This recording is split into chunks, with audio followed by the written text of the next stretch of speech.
the jurisdiction thereof added to the 14th Amendment. It was added by a senator named Howard out of Michigan in the 1860s. That's got to mean something. Well, to that end, because this is a big argument right now, I wanted to get with Mike Davis, the guy I go to for all things Constitution, Article 3 Project founder. Go to article3project.org. Mike, how are you? Good to see you.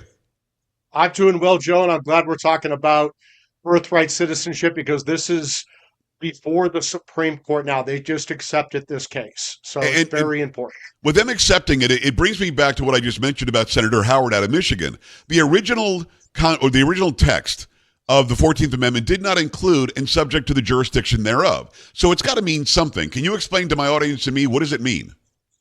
Yeah, very fast. After the Civil War, we enacted the 13th Amendment to outlaw slavery, the 14th Amendment to provide due process and equal protection to the freed slaves, and then the 15th Amendment to provide voting rights to the freed male slaves, which was extended to women in the 19th Amendment. But part of the 14th Amendment has a birthright citizenship clause. And the point of that was to give citizenship automatically through the 14th Amendment to the children of the freed slaves, so they could not be denied citizenship by subsequent Congresses. And as part of that debate, as you said, Joe, there is a provision in there that says that all persons subject to the jurisdiction of the United States gets birthright citizenship. And that has a very specific legal meaning. Subject to the jurisdiction means that you are loyal to the United States. So, for example, if you are an ambassador's child born in America, foreign ambassador's child born in America,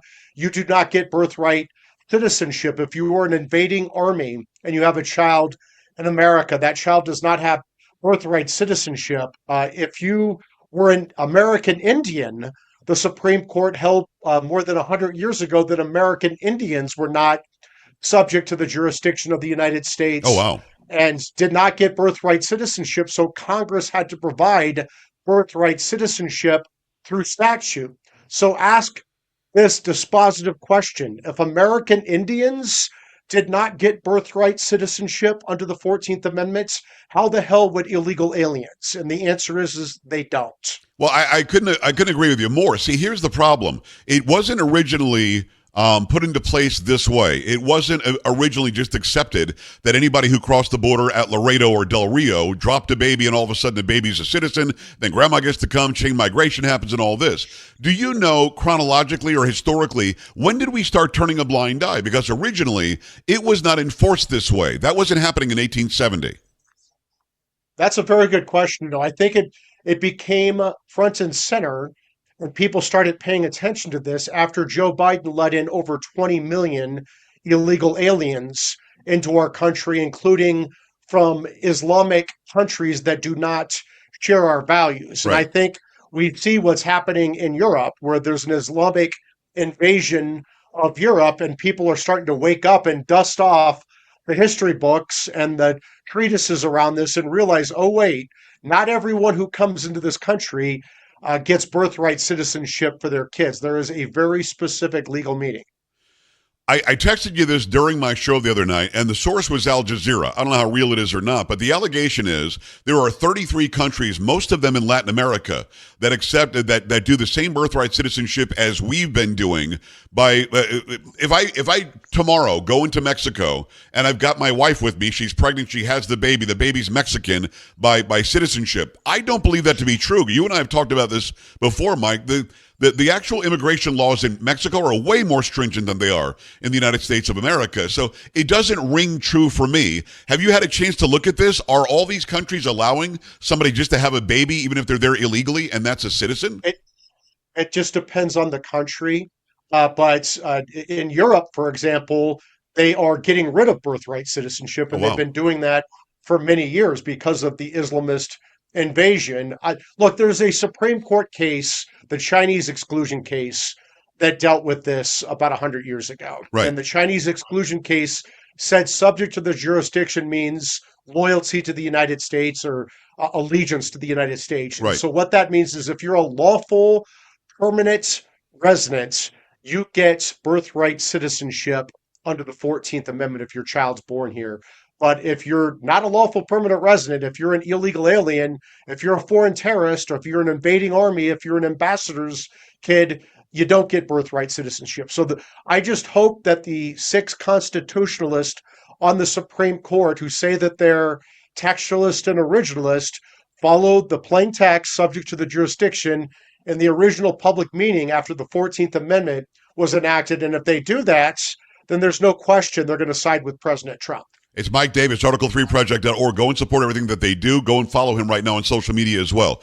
Mike, the Chinese case, if I recall, and I don't want to get into the weeds on it, but that was where San Francisco specifically, and California specifically, were bringing in a bunch of Chinese workers, and those people ended up being here for a very long time and didn't have the citizenship rights or the permanent residency rights, and their children didn't have citizenship because of how they were being treated. It's a very different case than MS-13 coming across the border and having their girlfriend have a baby, right?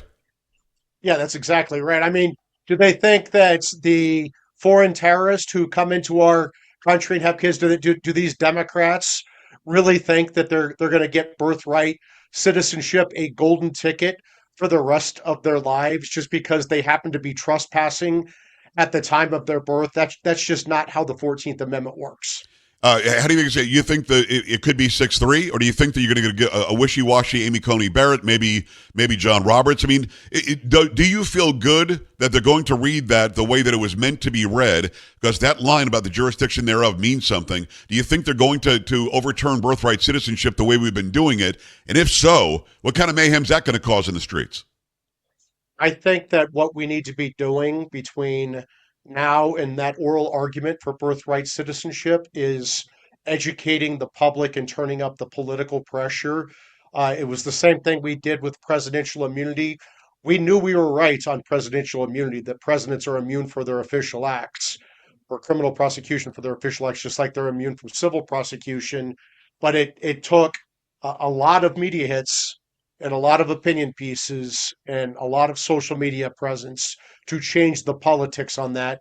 So when the Supreme Court ruled the way that it did 6-3, it seemed inevitable. We need to do the same thing here because sometimes these justices, sometimes they become politicians in robes and they follow the political winds, and they, like after the Dobbs decision or during the Dobbs decision, they don't want protesters at their homes. The difference this time between now and Dobbs is that President Trump and Pam Bondi are running the Justice Department, and there's going to be zero tolerance Right. for illegal obstruction of justice campaigns outside of the justices' homes. It's Mike Davis, Article 3 Project, talking about the Supreme Court. Ketanji Brown Jackson has proven herself to be completely over her head. I mean, or underwater, however you want to describe it. She's completely incompetent. Was it Kagan or Sotomayor recently had to call her out and say, I don't think you're giving it an opinion on the same case that we're looking at, and literally had to tell her, you're looking at the wrong case, somebody from her own, liberal side of the court. She now thinks the president doesn't have the right to fire people who are bureaucrats who work in the department, in the actual executive branch. And if he doesn't have the right to fire them, who does? What is this all about? She doesn't think he has the right to get rid of somebody who's not doing the job or who he doesn't want to have work there anymore? What was even more stunning about Justice Ketanji Brown Jackson's oral argument questions was it was just a complete and utter misunderstanding of the Constitution, along with how nakedly political it was. Her argument was that the president doesn't get to fire the so-called experts within the executive branch, the Tony Fauci's of the world. Right. Apparently, they're not accountable to anyone, especially not to the American people through the duly elected president. I think that's the definition of tyranny, is having unelected, unaccountable bureaucrats running our lives with no accountability. But Ketanji Brown Jackson, again, I'm going to say it again, and I know that you agree, is incompetent. So what can you do about that? If there's a Supreme Court justice who doesn't understand the Constitution, doesn't even understand the case she's giving an opinion on. I mean, her side had to say, you're not looking at the same case we are. Do you impeach her? Again, I don't want to hear she's a black woman, you can't do it. None of that matters. This could be Clarence Thomas, this could be John Roberts. If they don't have the ability to do the job as the job describes, how do you get rid of a Supreme Court justice? Can you? I would say, Joe, as a conservative with a 6-3 Republican appointed majority on the Supreme Court. I don't want to get rid of Ketanji Brown Jackson. I think she's the gift It's a good that point. keeps giving every Yeah. time she opens her mouth and every time she writes anything on paper. I think the biggest loser of all of this, of Joe Biden saying that he's only going to pick a black woman for the post, Yeah. and there were really three black women who could have had that post. It was Ketanji Brown Jackson, who's obviously the least competent. There's Michelle Childs on the D.C. circuit, who would have been great and actually would have been very effective for the Democrats because she knows how to build bridges and work with Republicans. And then there was or Leandra Kruger on the California Supreme Court, and Joe Biden picked the DC insider who manages to repel not only the six conservatives but her two liberal colleagues every Yeah. time she opens her mouth. So I don't want her to go anywhere. I want her to stay in that seat. I'm all about this, first black woman on the Supreme Court. I want her to stay on that seat for the next 30 years. I stand corrected. It's Mike Davis, founder Article 3 Project, article3project.org. Let's talk about Alina Habba being pushed out by a panel of judges that for some reason get to decide that she can't stay. And the two senators from New Jersey decide she can't stay, this blue ribbon, whatever the hell the rule, the blue something rule. That and also Halligan being out as the prosecuting attorney in the Eastern District of Virginia. Why is President Trump having such a hard time keeping his U.S. attorneys in place, his prosecutors in place, where I don't remember Biden having any trouble, and I believe we had the majority in the Senate for 2 years under Biden. Why is this happening? So there's two issues. Number one is the blue slip. Blue And that's slip. this more than century-old tradition where these senators protect their power to hand select the prosecutor who could prosecute them, the district court judge who would oversee the trial, and the U.S. Marshal who would escort them to prison. What needs to happen, you need to get 50 signatures from 50 Senate Republicans where they're going to say, we're going to move forward and vote to confirm these nominees without blue slips. And then we can get past the blue slip issue. But the issue is these senators don't want to give up their own power. The second issue is these courts are badly misinterpreting federal statute to give federal courts way too much power over executive branch officials like a U.S. attorney. And so these Democrat activist judges on the district courts and on the circuit courts are bouncing Trump's U.S. attorneys that he's picking on an interim basis because they're reading a statute to say that Trump only gets one pick for up to 120 days, and then after that pick expires, the courts get to pick the U.S. attorney for the rest of his term, unless he gets the Democrats to agree to go along with his Senate, his U.S. attorney nominees in the Senate. That's not how the statute's written, and to interpret the statute this way is a violation of the separation of powers. Well, Mike, we literally have been told they get 120 days as interim, and then the judges in that district, that U.S. attorney district, get to decide if they want to keep her or not, which doesn't make any sense. So they've been lying to us. It doesn't say that. They are misinterpreting these statutes, so they can bounce the Trump U.S. attorneys who are actually holding these Democrat politicians and bureaucrats accountable for their Democrat lawfare. Thank you for saying so. And now I will continue to tell the truth about this because we've been told that's the way it is. Deal with it. No, Alina Habba steps down. She doesn't want to go through the process. She could have stuck to her guns. Now she's going to be a special advisor to the attorney general. We want her in government somewhere, but who does Trump put in place now? It should be somebody just like Alina Habba who would still go after Monica McIver for punching or for forearm shivering a federal agent. I mean, these people aren't going to get away with it now, are they? Well, they might, because these courts are saying that after Trump got his 120-day pick, he's done. He doesn't get to pick any more U.S. attorneys on an interim basis for the rest of his 4-year term. That is not what the statute says. That's not how the Constitution works. This has to get fixed by the Supreme Court. And the Senate can actually step up, as you said, and they can push these nominees through. They're not doing it because they're afraid to get rid of the filibuster. Is that what's holding them up? They're afraid to get rid of their power. They don't want to get rid of their blue slip power to hand select the U.S. attorneys, the U.S. district court judges, and the U.S. marshals in their home states. It's a bogus process that the senators use to keep power, and they don't want to give it up. I don't elect any senators to pick my U.S. attorneys. I never thought that I was. It is Mike Davis. Go to article3project.org. Go support what they do. Last thing, Mike, the SAVE Act. I had Harmeet Dillon on yesterday, the Civil Rights Division Assistant Attorney General. She talked about 260,000 people we know of that are on the voting rolls that shouldn't be, whether they're here illegally or they're dead or there's something going on. And she's going through the process where 14 states are refusing to turn the rolls over. The SAVE Act very simply says what? Illegal aliens cannot vote, or only citizens can vote? What does it say? No, it shows that you have to provide proof of citizenship in order to register to vote and vote. It's already illegal for illegal aliens to register to vote in federal elections, and especially to vote.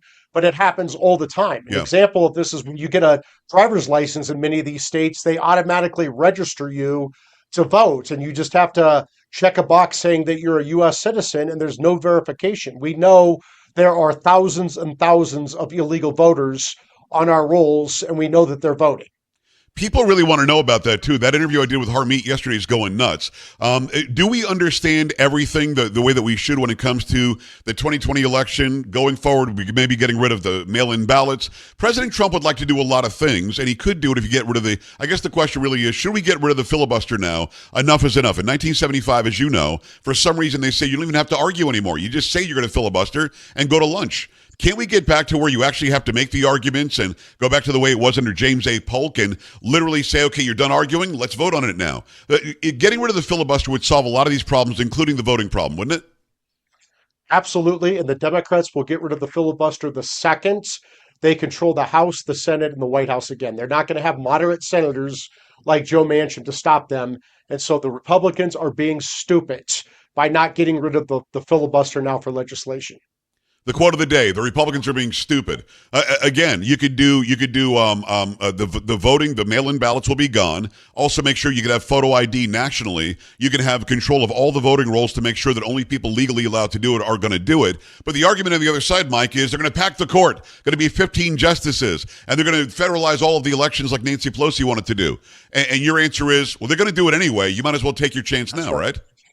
Yeah, they're going to do it anyway, so beat them to the punch. Make it where they can't rig it and steal elections, and where they can't control the White House, the House, and the Senate again.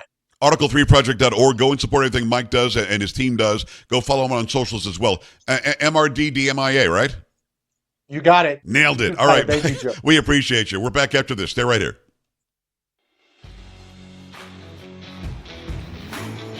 This is the Joe Pags Show.